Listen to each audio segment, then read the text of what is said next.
it's got my website. We got that up running last week, and it's got my biography on there if you want to know a little bit more about me. I retired out of Camp Robinson 2 years ago. I had 38 years of service, 24 of them active. I was a military lawyer, represented the Guard, represented 10,000 families before the state legislature, so I'm for about 17 years. And was over there during all the General Assemblies. But most of you that are associated with the Tea Party movement know me and know where I come from and all that. So I thought I might share with you a couple of pieces of wisdom. I got something in the mail the other day. It's kind of interesting. It's Rules of Civility from George Washington. And I thought I might share a couple of those with you.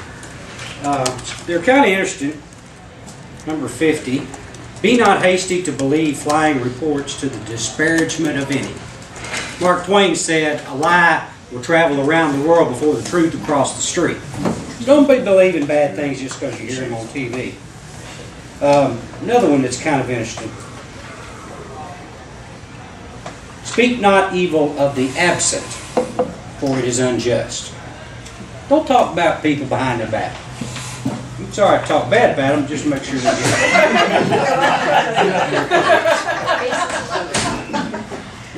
Number 4 was interesting. In the presence of others, sing not to yourself with a humming voice, or drum with your fingers on the table. George Washington. And my favorite,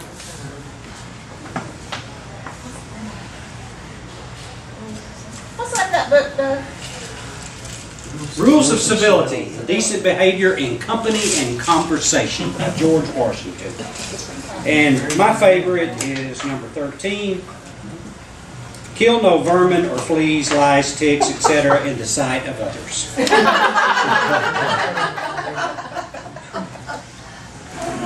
Been listening to everything y'all say. I can't say anything that's any different. As a freshman legislator, I know that you have to pay your dues. You have to stand in the back and hold somebody else's hat for a little while. Just because you got elected doesn't mean you're just a font of wisdom, whether you are or not. You won't be recognized as such. So I realize that as a military fiscal lawyer, I can do a great service to my compadres and my compatriots in helping them do what they need to do as far as implementing a vision. I've never had an original thought in my life. I follow 4 basic documents: the Bible, the Constitution of the United States, Adam Smith's The Wealth of Nations 1776, and the Federalist Papers. That's what I know. That's what I refer to. Now, as a fiscal lawyer, somebody was talking about folks stealing money. Yeah, people have been coming up to me and telling me what's going on, and I know the questions to ask. Last December, a particular agency spent $8,000 on employee training. They also served food and booze during the Christmas season. Okay, that's what the kind of stuff we're talking about. I know how to deal with that. My whole 19 years of representing the National Guard out there, I never had one of my general officers or colonels investigated for fraud, waste, mismanagement. None were ever indicted, none were ever investigated, none ever were prosecuted, none were ever had to file bankruptcy. I know how money flows within the government and some of the tricks that they use. I know some laws that we need as state government to protect our fiscal integrity. I'm going to throw out one, not an original thought, but something that I know has happened in other states that I've known about for 30 years. We're going to have to make some real serious choices like this $400 million Medicaid, Medicare shortage. We got some real heart searching to do.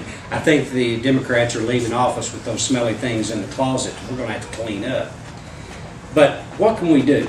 Let me attack my own profession first. I'm a member of the Arkansas Bar Association. It is a private association. I am also a member of the Arkansas Supreme Court as a licensed attorney. I pay dues to both.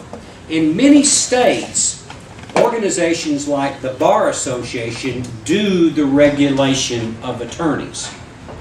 You don't have to belong to the association, but they keep up with your ethical problems, they keep up with your continuing legal education requirements, and they do the things that our Supreme Court does at taxpayer expense. Now, it's called a unified bar.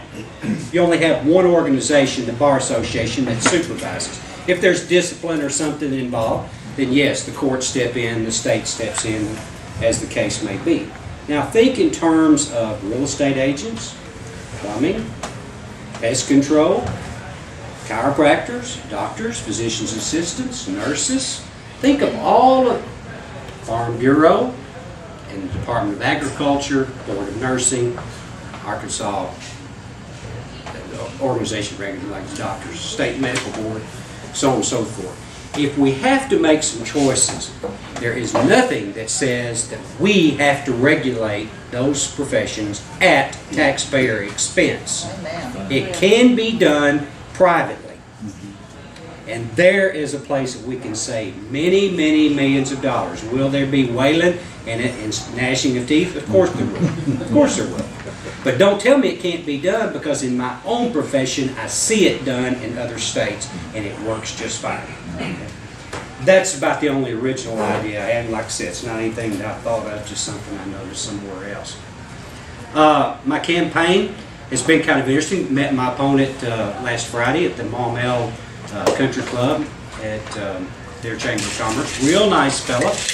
Goes to church, married, got a little girl. Democrat, and says he's a socialist. That's it. That's it. Me or him.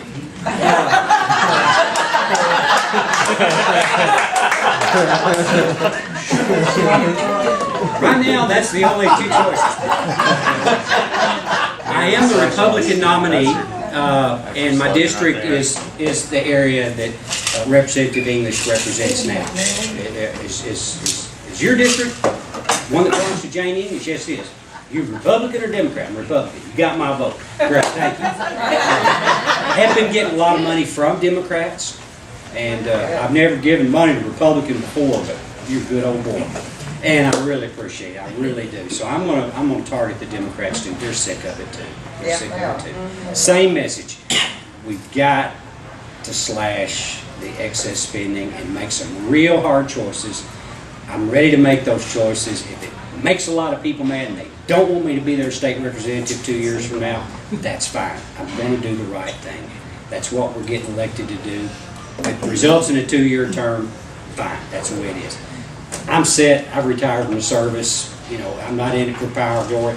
Oh, how many of you have read Ed Bethune's book? There's a great line in there where Wilbur Mills goes to Ed Bethune when he gets up to Congress. He said, watch out for 4 things. Watch out for money, watch out for booze, watch out for power, and watch out for women. I've got 3 of the 4 under control.